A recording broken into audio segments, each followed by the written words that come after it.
আমরা আসছে যে আসছে যে যে যে যে যে ভীষণ মায়া লাগছিল ওকে জবাই করতে, যেটা আমি বলে প্রকাশ করতে পারবো না। কিন্তু এগুলাকে তো সাজিয়ে রাখার মতো জিনিস না। আসসালামু আলাইকুম, কেমন আছেন সবাই? তো আজকে শুক্রবারের ভিডিওটা শুরু করছি আমি এখান থেকে।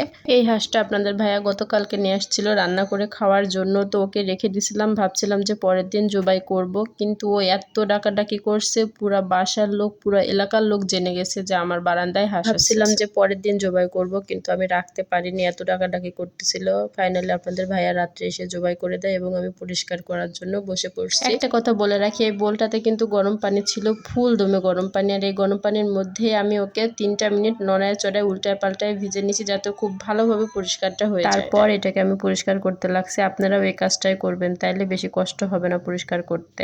তো আমি পরিষ্কার করে আপনাদের ভাইয়া কেটে দিছে আমাকে। মাংস কাটাকুটি করার পরে এখানে আমি ব্লেন্ডার করার জন্য চলে আসছি। যেহেতু এই মাসে আমি ব্লেন্ডার করিনি, আগের মাসে করছিলাম, ওইগুলাই অনেকগুলো ছিল। হাঁস রান্না করতে যেহেতু অনেক মশলা লাগে, তো আমার ওইটুক মশলাতে হইতো না। তো আমি ভাবলাম যে একবারে ব্লেন্ডারটা করে ফেলি, যাতে ঈদের আগে আমার আর করতে না হয়।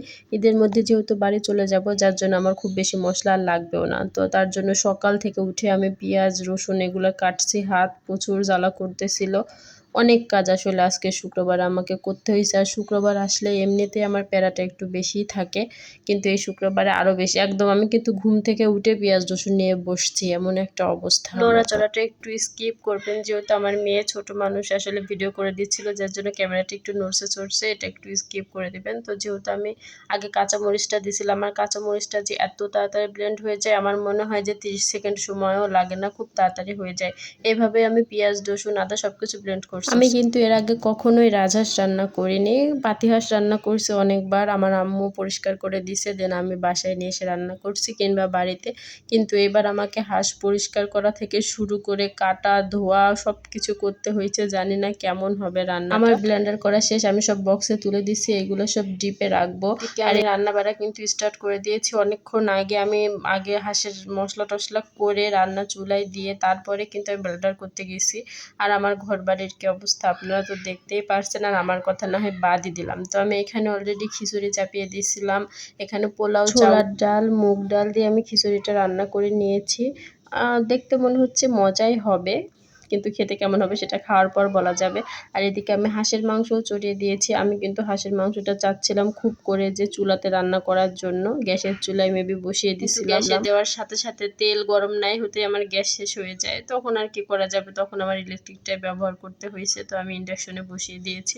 রান্নাটা আমার প্রায় শেষের দিকে, আমি অনেকক্ষণ ধরে কষাইছি। যেহেতু চুলা হইলে হয়তো প্রেশারে একটা শিষ দিলেও হয়ে যেত, কিন্তু এখানে তো সে উপায় নাই।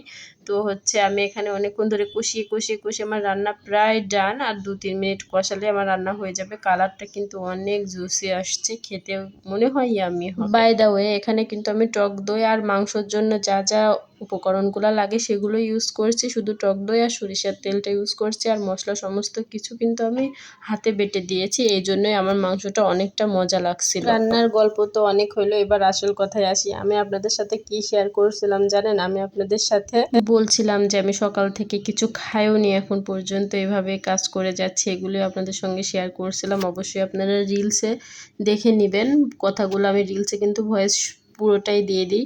তো এদিকে আমার প্রচুর খিদা লেগে গেছিলো, যেহেতু আমি সকাল থেকে কিচ্ছু খাইনি, তার জন্য আমি খিচুড়ি আর কষানো একটু মাংস নিয়ে খেতে বসে গেছি। আজকের ভিডিওটা এই পর্যন্তই, সবাই ভালো থাকবেন। আসসালামু আলাইকুম, খোদা হাফেজ।